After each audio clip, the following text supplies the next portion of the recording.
Hello guys, welcome back to my channel. இன்றைக்கி நம்ம சேனலில் நண்டு கிரேவி தாங்க பார்க்க போகிறோம். ரொம்பவே ஸ்பைஸியாகவும் டேஸ்டியாகவும் எப்படி செய்யலான்னு பார்ப்போம் வாங்க. ஃபர்ஸ்ட் ஒரு கடாயில் எண்ணெய் ஊற்றிக்கலாம். எண்ணெய் ஊற்றிட்டு பட்டையும் கிராம்பும் ஆட் பண்ணிக்கலாம். அது கொஞ்சம் லைட்டாக பொரிஞ்சோடனே இது கூட வந்து ஒரு 2 வெங்காயம் நறுக்கி வச்சுருக்கேன். அது இது கூட ஆட் பண்ணி நல்லா ப்ரௌன் ஆகிற வரையும் சாட்டே பண்ணிக்கலாம். கூட இப்போது ஜிஞ்சர் கார்லிக் பேஸ்ட் வந்து 1 ஸ்பூன் ஆட் பண்ணிக்கிறேன். இதை நல்லா சாட்டே பண்ணிக்கிறேன். இப்போது இது பச்சை வாசனை போனோடனே இது கூட வந்து ஒரு 2 அளவு பச்சை மிளகாய் கீரி எடுத்திருக்கேன். அதை இது கூட ஆட் பண்ணிக்கோங்க. நீங்கள் காரத்துக்கு ஏற்ற மாதிரி ஆட் பண்ணிக்கலாம். நான் வந்து 2 மட்டும் ஆட் பண்ணியிருக்கேன்.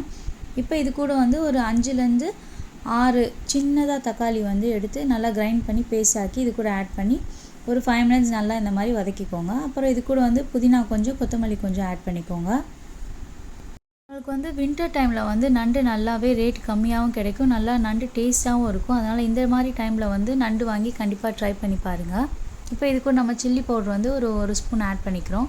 அப்புறம் வந்து கறி மசாலா வந்து ஒரு 3 ஸ்பூன் அளவுக்கு ஆட் பண்ணிவிட்டு கரம் மசாலா ஒரு ஸ்பூன் அளவுக்கு ஆட் பண்ணிக்கலாம். இதை நல்லா வதக்கி விட்டுக்கோங்க. மசாலா வதங்குறதுக்காக ஒரு அரை கிளாஸ் தண்ணி விட்டுக்கலாம். நான் இன்றைக்கி வந்து 6 to 7 நண்டு வந்து 100 ரூபாய்க்கு வாங்கினேன். ஒன்று மட்டும் பெருசாக இருந்தது, மற்றதெல்லாம் வந்து மீடியம் லெவலில் இருந்தது. அதெல்லாம் நல்லா க்ளீன் பண்ணி மஞ்சத்தூள் போட்டு க்ளீன் பண்ணி வச்சுருக்கேன். இப்போ வந்து இது கூட இதை ஆட் பண்ணி நல்லா சாட்டே பண்ணிக்கலாம்.